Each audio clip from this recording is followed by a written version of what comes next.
Hello friends, 30th मई की news items देख लेते हैं। द हिंदू न्यूज़पेपर से ये 7 न्यूज आइटम्स पिकअप की गई है, इनको डिटेल में डिस्कस करेंगे। पहली न्यूज आइटम है confiscation of property begins in Jayalalithaa assets case. तो ये है डिस्प्रोपोर्शनेट एसेट्स केस जो मिस जयललिता के अगेंस्ट है।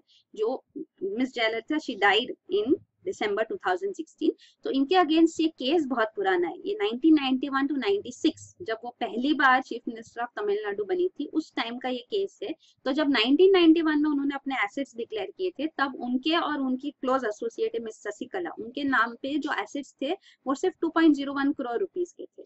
और ये टेन्योर 91 टू 96 के बाद जो उनका एसेट्स डिक्लेयर किया गया वो 66.65 करोड़ रुपीस थे। तो ये जो एसेट्स डिक्लेयर किए गए ये डिस्प्रोपोर्शनेट थे, मतलब जो उनका नॉन सोर्सेज ऑफ इनकम था उससे वो इतना पैसा अर्न नहीं कर सकते थे। तो ये एसेट्स कहाँ से है? तो ये डिस्प्रोपोर्शनेट एसेट मतलब करप्शन इन्वॉल्व है। तो ये केस इनके अगेंस्ट चल रहा था। ट्रायल कोर्ट, ये स्पेशल कोर्ट पहले चेन्नई में थी, फिर इसको शिफ्ट किया गया बेंगलुरु में क्योंकि तमिलनाडु में होगी ये कोर्ट, तो वहां पे इन्फ्लुएंस होने के चांसेस थे, इसलिए बेंगलुरु में एक केस शिफ्ट किया गया। और ये ट्रायल कोर्ट का वर्डिक्ट आया। काफी सालों से केस चल रहा था, अराउंड 19 इयर्स। और इस वर्डिक्ट में उन्होंने 4 लोगों को कन्विक्ट डिक्लेयर किया और उनके ऊपर इवन ये फाइन इम्पोज किया, 100 crore fine on Miss Jayalalithaa और बाकी उनके जो 3 एसोसिएट्स थे including Miss Sasikala. Miss Sasikala news में थी क्योंकि जयललिता के डेथ के बाद वो क्लेम कर रही थी कि वो चीफ मिनिस्टर बनेंगे, लेकिन क्योंकि इनके अगेंस्ट डिस्प्रोपोर्शनेट एसेट्स केस था तो उनको कन्विक्ट डिक्लेयर किया गया था। तो ये अभी फिलहाल मिस शशिकला जेल में है, तो बाकी 3 लोग जेल में फिलहाल। तो ये जो कोर्ट का ऑर्डर था इसके ऊपर कर्नाटका हाई कोर्ट ने बाद में स्टे ऑर्डर भी लाया था।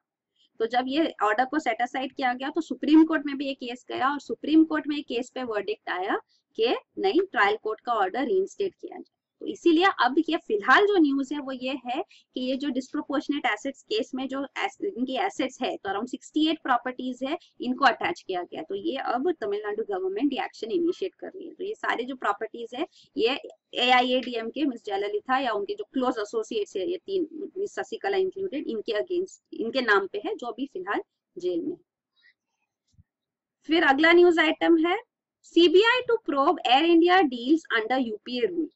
तो सीबीआई ने अभी 3 अलग अलग केसेस रजिस्टर किए। तो ये इरेगुलरिटीज है ऑल एयर इंडिया के रिलेटेड। तो ये एयर इंडिया ने 70,000 करोड़ वर्थ एयरक्राफ्ट खरीदे, 111 एयरक्राफ्ट खरीदे। जब ये लॉस मेकिंग एंटिटी है तो इतने सारे एयरक्राफ्ट क्यों परचेज की गई, ये क्वेश्चन रेज किया जा रहा है। इवन प्लेन्स लीज की गई और इनके जो प्रॉफिट मेकिंग रूट्स थे वो इन्होंने सरेंडर कर दिए थे एयर इंडिया ने। तो ये क्यों किया गया? इससे डोमेस्टिक और इंटरनेशनल एयरलाइंस को बेनिफिट हुआ। तो ये क्वेश्चन रेज किए जा रहे हैं। और इवन इंडियन एयरलाइंस और एयर इंडिया का जो मर्जर किया गया तो ये मर्जर के ऊपर भी इंक्वायरी की जाएगी। तो ये 3 सेपरेट केसेस इनिशिएट किए गए हैं अंडर CBI। फिर अगला न्यूज आइटम है साइक्लोनिक स्टॉर्म मोरा में trigger rains in Odisha, Mizoram issues warning.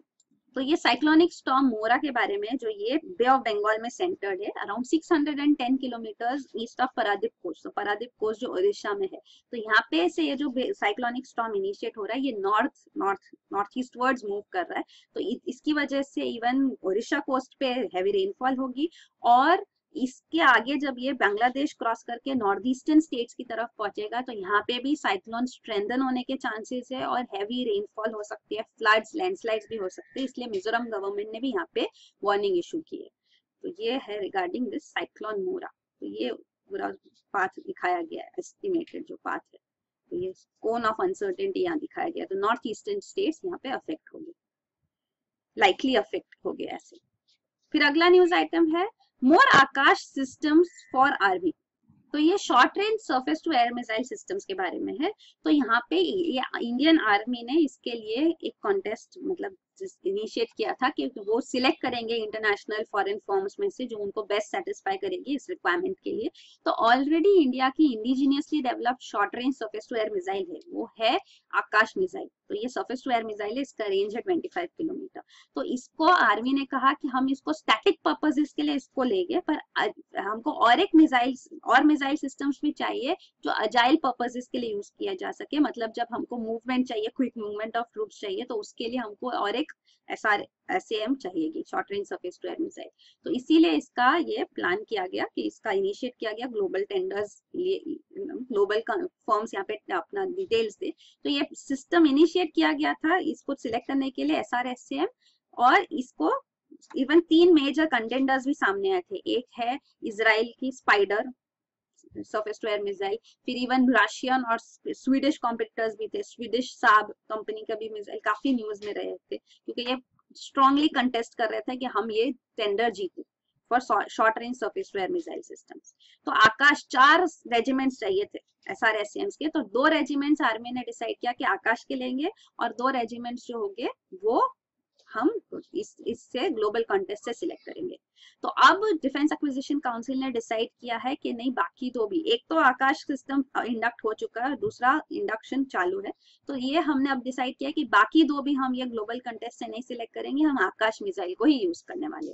तो ये कहा जा रहा है कि आकाश मिसाइल में भी काफी सारे न्यू इंप्रूवमेंट्स किए गए हैं, तो अब उसको ही यूटिलाइज किया जाएगा। तो ये अनाउंस किया गया। फिर अगला न्यूज आइटम है, ये सारे मिसाइल्स के बारे में भी आपको पता होना चाहिए। अग्नि, पृथ्वी जो हमारी मिसाइल्स है, तो ये न्यूक्लियर केपेबल मिसाइल्स है, के सीरीज मिसाइल्स है, सबमरीन लॉन्च्ड बैलिस्टिक मिसाइल्स है, ये निर्भय। और जो कन्वेंशनल मिसाइल्स है, मतलब जो न्यूक्लियर वॉरहेड नहीं कैरी करती, तो ये ब्रह्मोस जो इंडिया और रशिया ने साथ में बनाई है, ये आकाश जो हमने अभी डिस्कस किया, इवन बराक मिसाइल जो है ये इजराइल के साथ हमने डेवलप किए। फिर अगला न्यूज आइटम है, जर्मनी लुक्स ईस्टवर्ड्स इन वेलकमिंग मोदी। तो हमने कल ही डिस्कस किया था, prime minister Narendra Modi 4 nation visit पे है, तो ये जर्मनी, स्पेन, उसके बाद रशिया और फ्रांस विजिट करेंगे।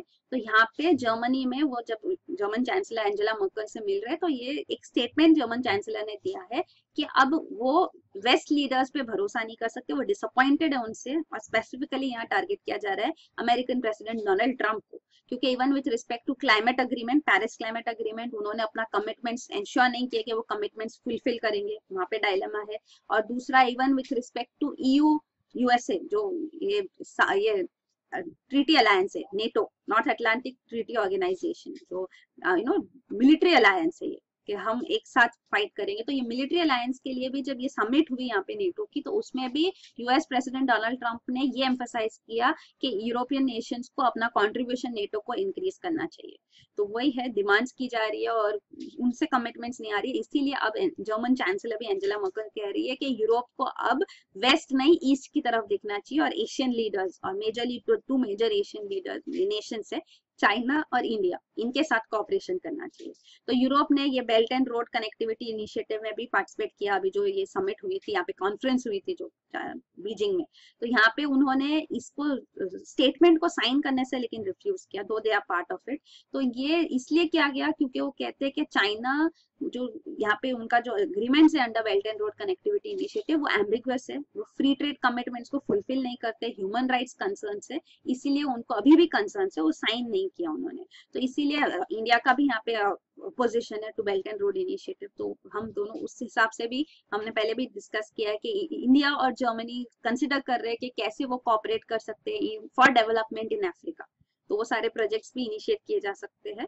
प्लस ये इंडिया और चाइना 2 मेजर कंट्रीज बताई जा रही है जिसके साथ जर्मनी अपना कॉपरेशन इंक्रीज करना चाहता है।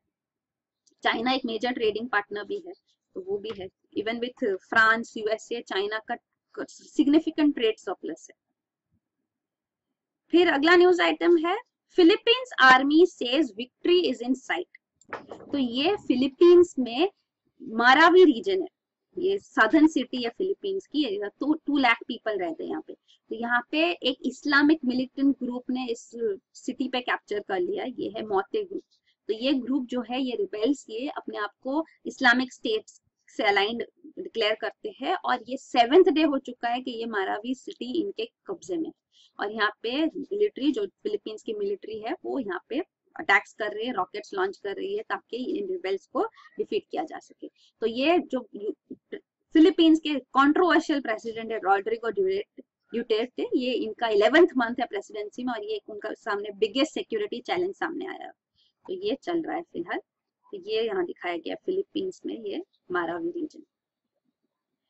फिर अगला न्यूज आइटम है, SEBI targets participatory note norms.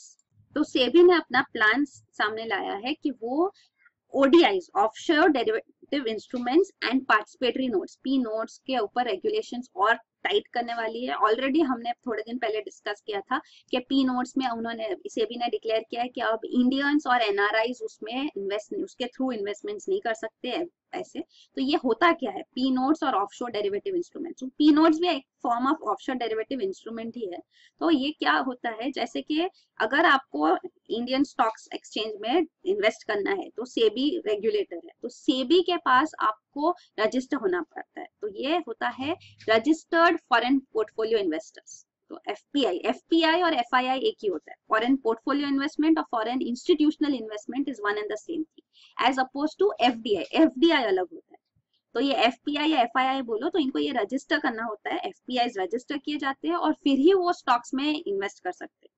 और इंडियंस है उनके लिए भी स्ट्रॉन्ग केवाईसी नॉर्म्स होते हैं, नो योर कस्टमर नॉर्म्स, और फिर ही वो सारे अपना डिक्लेयर करके आइडेंटिटी बता के फिर ही इन्वेस्ट कर सकते हैं।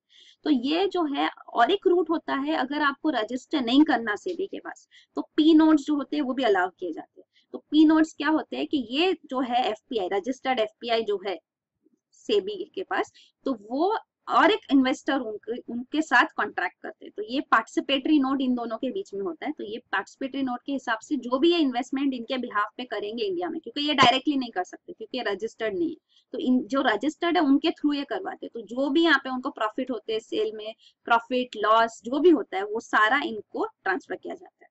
तो वो होता है ये पार्टिसिपेटरी नोट। तो ये क्यों अलाउ किया जाता है, क्योंकि इससे फॉरेन इन्वेस्टमेंट आ रहा है। तो foreign investment coming is good. ये हिंड्रेंसेस अगर लगते हैं रजिस्ट्रेशन वगैरह, तो ये इजी तरीका है कि आप इन्वेस्ट कर सकते हैं।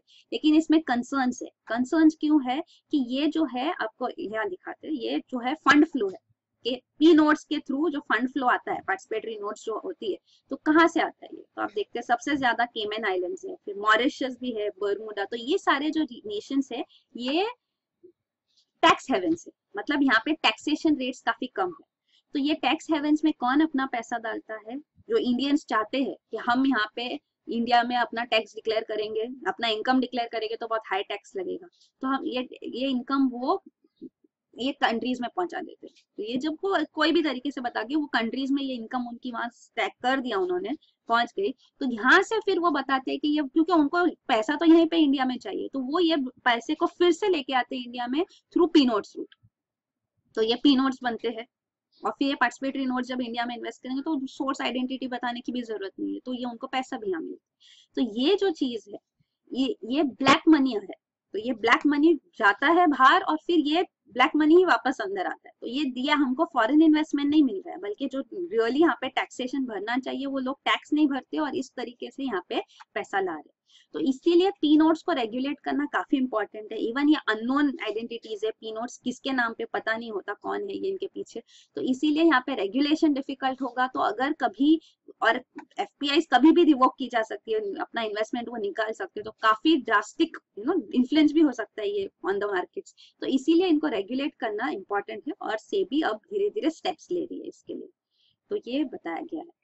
तो यहाँ पे ये जो है एक ब्लैक मनी कैसे बाहर जाता है, तो ये हवाला रूट से ओवर इनवॉइस करते हैं, ज्यादा बताते हैं, जो चीज ले रहे हैं उससे ज्यादा बताते हैं कि हमने $1 मिलियन की चीज ली है तो उसको $1.2 मिलियन बता दिए, तो उतना पैसा और बाहर चला गया। तो ये 0.2 फिर मतलब पैसा एक्चुअली उनका ही है, वो इम्पोर्टर को नहीं मिल रहा है, सॉरी एक्सपोर्टर को नहीं मिल रहा है, उनका ही पैसा है पर वो बाहर भेज देते हैं ऐसे।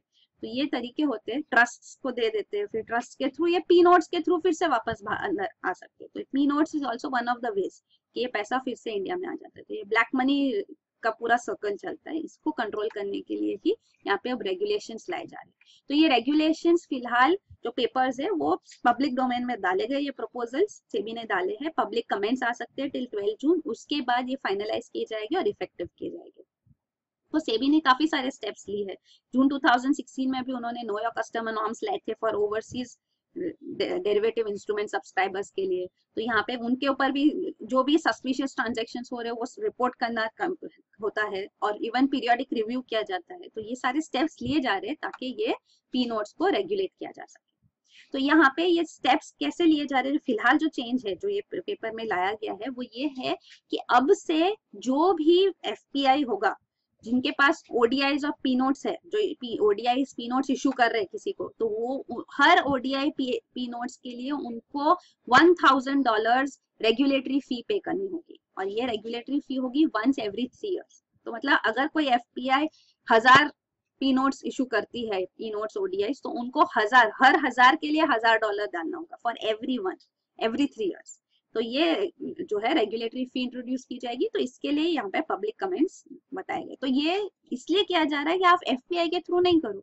अगर आप एफपीआई के ऊपर नहीं है, पी नोट्स के ऊपर है, तो अगर कोई पी नोट्स के थ्रू इन्वेस्ट कर रहा है तो आप पी नोट्स के थ्रू नहीं करो, आप खुद ही रजिस्टर हो जाओ, एफपीआई बन जाओ, आपको कोई रेगुलेटरी फी पे करनी नहीं होगी।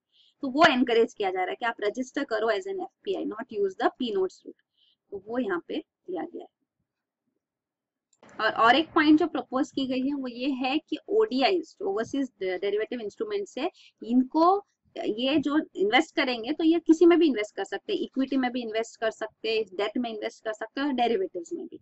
तो ये डेरिवेटिव्स में जब इन्वेस्ट करेंगे तो उनको ये बताना होगा कि वो हेजिंग के लिए इन्वेस्ट कर रहे हैं, कि बाद में अगर प्राइस बढ़ रहा है, कम हो रहा है, उस पर्पज के लिए, सिर्फ स्पेक्यूलेशन के लिए कि आप सिर्फ स्पेक्यूलेट कर रहे हैं और आप इन्वेस्ट कर रहे हैं, वो नहीं होना चाहिए इन डेरिवेटिव्स। तो ये जो एक पॉइंट है वो भी ऐड किया जा रहा है, और इसके लिए एफपीआईज को इंश्योर करना होगा कि ओडीआईज इशू किए जा रहे हैं जो डेरिवेटिव्स में, वो हेजिंग पर्पसेस के लिए ही हो, नॉट फॉर स्पेक्यूलेशन। तो वो यहाँ पे और एक पॉइंट लाया गया है। तो यही है। Thank you.